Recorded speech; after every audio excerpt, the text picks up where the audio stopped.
Hello, everyone. Welcome back to Enhance Your English. I'm James. And I'm Emma. Hey, if you're new here, hit subscribe and turn on notifications. And if you enjoy the episode, smash that like button. So, James, remember in episode 5 when we talked about traveling? You mentioned making friends in hostels. Oh, yes, I met some amazing people during my travels. But you know what, Emma? Making friends as an adult is actually quite difficult. Tell me about it. When we were kids, it was so easy. You just walked up to someone and said, "Want to play?" But now, Gee, right? You can't just walk up to someone at a coffee shop and say, "Wanna be friends?" That would be so awkward. awkward means uncomfortable or embarrassing, right? Exactly. So today, we're talking about making friends and social English, how to start conversations, keep them going, and build real connections. Perfect. I need this. I just moved to a new neighborhood and I don't know anyone. It's a bit lonely actually. Well, you're in the right place. Let's learn together. All right, everyone, let's dive in. Okay, James. Imagine I'm at a coffee shop. There's someone sitting alone reading a book. How do I start a conversation without being weird? Good question. First, you need an icebreaker. An icebreaker is something you say to start a conversation with a stranger. Icebreaker, like breaking the ice between two people? Exactly. The ice represents the awkward silence or barrier between strangers, so you break it with a friendly comment. Okay, so what's a good icebreaker? You could comment on something you both share, like, "This coffee shop makes the best cappuccino, don't they?" Or, "Is that a good book you're reading?" Hmm, those sound natural. Not too forward, not too shy. Forward means too direct or pushy. You don't want to seem desperate or intrusive. Intrusive. That means invading someone's personal space or privacy? Yes, you want to be friendly but respectful. Let's practice. I'll be the person reading. You start a conversation. Okay. Excuse me, I noticed you're reading The Midnight Library. I've heard great things about it. Is it as good as people say? Oh, yes, it's fantastic. I'm almost finished. Have you read it? Not yet, but it's on my reading list. I love books that make you think about life choices. Well, this one definitely does that. By the way, I'm James. Nice to meet you, James. I'm Emma. See? That was perfect. You found common ground, something you both share or are interested in. That felt natural. What if the person doesn't seem interested in talking? Good point. You need to read body language. Body language is nonverbal communication. Facial expressions, gestures, posture.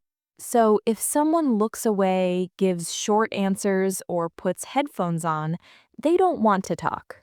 Exactly. Respect that. Not everyone wants to chat, and that's okay. Don't take it personally.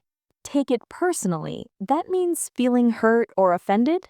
Yes, some people are just introverted or having a bad day. It's not about you. Okay, good reminder. What about other places, like at the gym or a park? Same principle.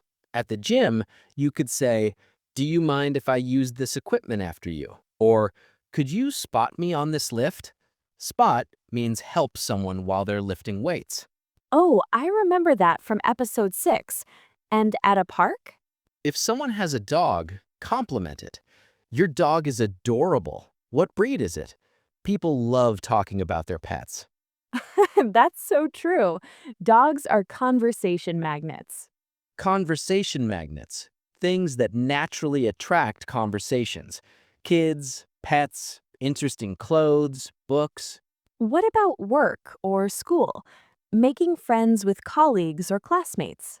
Ah, that's a bit easier because you see them regularly.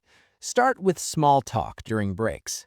Small talk. That's casual, light conversation about everyday topics. Exactly. Weather, food, entertainment, hobbies, sports, travel. What are good small talk topics? Safe topics include weather, food, entertainment, hobbies, sports, travel. Avoid controversial topics like politics, religion, or money when you're first getting to know someone. Controversial means likely to cause disagreement or argument. Yes, you want to build rapport first. Rapport means a friendly, harmonious relationship. Okay, so start light, then go deeper as you get comfortable. Exactly. Let's practice some small talk. I'll be your new colleague. We're in the break room. Okay. Hey, James, how was your weekend? Oh, it was pretty good. I went hiking with some friends. How about you? Nice. I love hiking. Where did you go? We went to the Peak District. The views were incredible. Do you hike often? I used to, but I haven't found good hiking buddies since I moved here. Any recommendations for trails? Oh, there are tons. I could send you a list. Actually, a group of us go every other weekend. You should join us sometime. Really? That would be amazing. I'd love to. And just like that, you've made plans. That's how friendships start. Finding shared interests and making plans to do things together. That felt so natural. What if I'm too shy to suggest meeting up? Then wait for the other person to suggest it, or drop hints. A hint is an indirect suggestion. Like saying, I've been wanting to try that new restaurant, and hoping they say, let's go together. Yes, exactly. Though being direct is usually better. Would you like to grab coffee sometime? Is clear and friendly. Grab coffee. That's a casual way to say, get coffee together. Yes. Other casual phrases are wanna hang out means spend time together. Let's catch up means talk and update each other on our lives. Okay. What about inviting people to events, like a party or dinner? Great question. You want to be clear about details, but also casual and friendly. You could say, hey, I'm having a dinner party this Saturday. Would you like to come? Or, a few of us are going to the movies on Friday. Want to join? What if they can't come? How do I respond if someone invites me but I'm busy? Always thank them first. Then explain why you can't make it. Then suggest an alternative. Like, thanks so much for inviting me. I'd love to, but I have a family commitment on Saturday. Maybe we could grab lunch next week instead? That's polite. You're not just rejecting them, you're showing you're still interested. Exactly. Declining gracefully is important. Declining means saying no, and gracefully means politely and kindly. What if I actually don't want to go? How do I say no without hurting their feelings? You can use a white lie. I'm not feeling well or I have prior commitments are common excuses.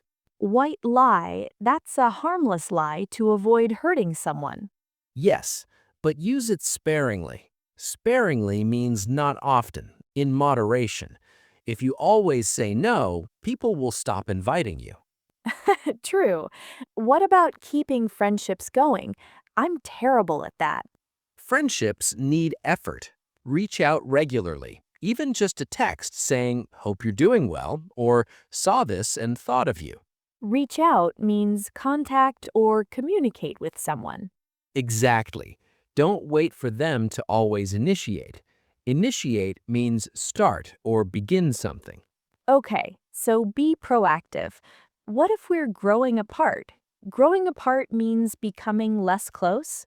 Yes, it happens naturally sometimes. People change, move, get busy. It's sad, but normal. You can try to reconnect or accept that some friendships are seasonal. Seasonal, like they're meant for a specific time in your life?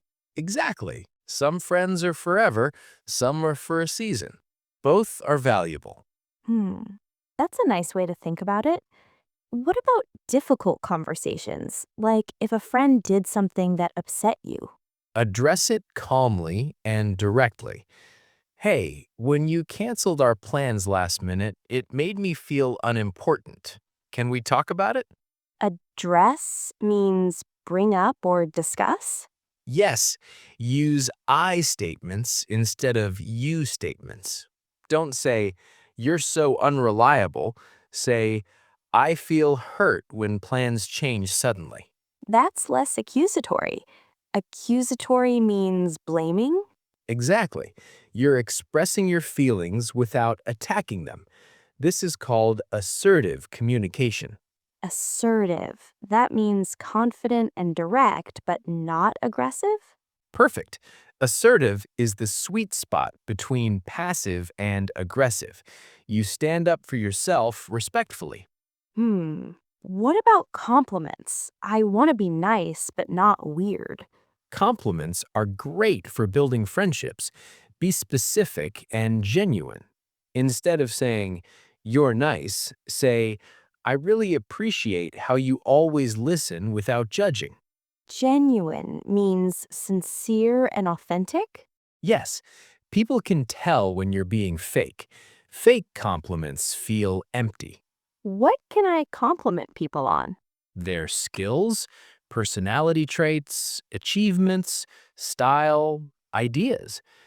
Avoid commenting too much on physical appearance. It can be uncomfortable. Right. You have a great smile is okay, but you have nice legs is creepy. Exactly. Know the boundaries. Boundaries are limits on what's appropriate. What about accepting compliments? I always feel awkward. Just say, thank you. That's really kind of you to say. Or, thank you. I appreciate that. Don't deflect or deny it. Deflect means reject or brush off. Yes, if someone says, you did a great job on that presentation, don't say, oh, it was nothing. Just accept it graciously. Graciously means politely and thankfully. Exactly. Now, let's talk about cultural differences. Making friends in different cultures can be tricky. How so? Well, in some cultures, people are very warm and friendly immediately. In others, they're more reserved at first. Reserved means quiet, restrained, not very expressive. So I shouldn't judge if someone seems cold at first? Right. In Britain, people tend to be more reserved. Small talk about weather is common. In the US, people are often more direct and friendly with strangers. What about personal space? That varies too, right? Yes, in some cultures, people stand very close and touch while talking. In others, people prefer more physical distance. Pay attention to what others do and mirror it. Mirror means copy or imitate? Exactly. It's a way to make others comfortable. If they step back, give them space. If they're expressive with hands, you can be too. What about humor? I love joking around, but I worry about offending people. Humor is tricky. Self-deprecating humor usually works. Self-deprecating means making fun of yourself. Like, I'm so clumsy I'd trip over air? Exactly. That's safer than making fun of others. Avoid sarcasm with new friends. It can be misunderstood. Sarcasm is saying the opposite of what you mean, right? Like saying, great job when someone messes up. Yes, it relies on tone of voice, which can get lost, especially with non-native speakers. Good point. What about listening skills? I know I should listen more. Active listening is so important. Make eye contact, nod, say uh-huh or I see to show you're engaged. Engaged means paying attention and interested. Yes, ask follow-up questions. If someone says, I went to Japan, don't just say, cool. Ask, what was your favorite part? Or how long were you there? That shows genuine interest. Exactly. And remember people's details. If they mention they have a job interview, ask about it next time. People feel valued when you remember. Valued means appreciated and important. Yes, small details matter. Now, what about social media? It's a big part of modern friendship. Oh, yes. Should I add new friends on social media right away? That depends. If you had a great conversation and they mentioned Instagram, it's natural to say, let's follow each other. But don't force it. What about sliding into DMs? That's sending direct messages, right? Yes. It's fine if you have a reason, like, hey, what was that restaurant you recommended? But don't just say, hey, with no context. Context is the situation or background? Yes, give them a reason to respond. Reference your previous conversation. What about groups, like hobby groups or clubs? Joining groups is one of the best ways to make friends. Book clubs, sports teams, volunteer organizations, language exchange groups. Why are groups better? You automatically have something in common. Plus, you see people regularly, which builds familiarity. Familiarity breeds friendship. Familiarity breeds friendship. That means the more you see someone, the more likely you'll become friends. Exactly. It's called the proximity effect. Proximity means nearness or closeness. So I should put myself in situations where I see the same people regularly? Yes, that's why workplace friendships and gym friendships happen naturally. You build rapport over time. This is so helpful, James. Any final tips? Yes, be yourself. Don't pretend to like things you don't just to fit in. Authentic friendships are built on honesty. Authentic means real and genuine. Exactly. And be patient. Deep friendships take time. Don't expect to find your best friend overnight. True. Quality over quantity, right? Always. One genuine friend is worth more than 10 superficial ones. Superficial means shallow, not deep. Well, James, we covered so much from icebreakers to body language, small talk to invitations, cultural differences to social media. We really did. Remember, everyone, making friends as an adult takes effort, but it's so worth it. Don't be afraid to put yourself out there. The worst someone can say is no. And rejection is not personal. Everyone experiences it. Just keep trying.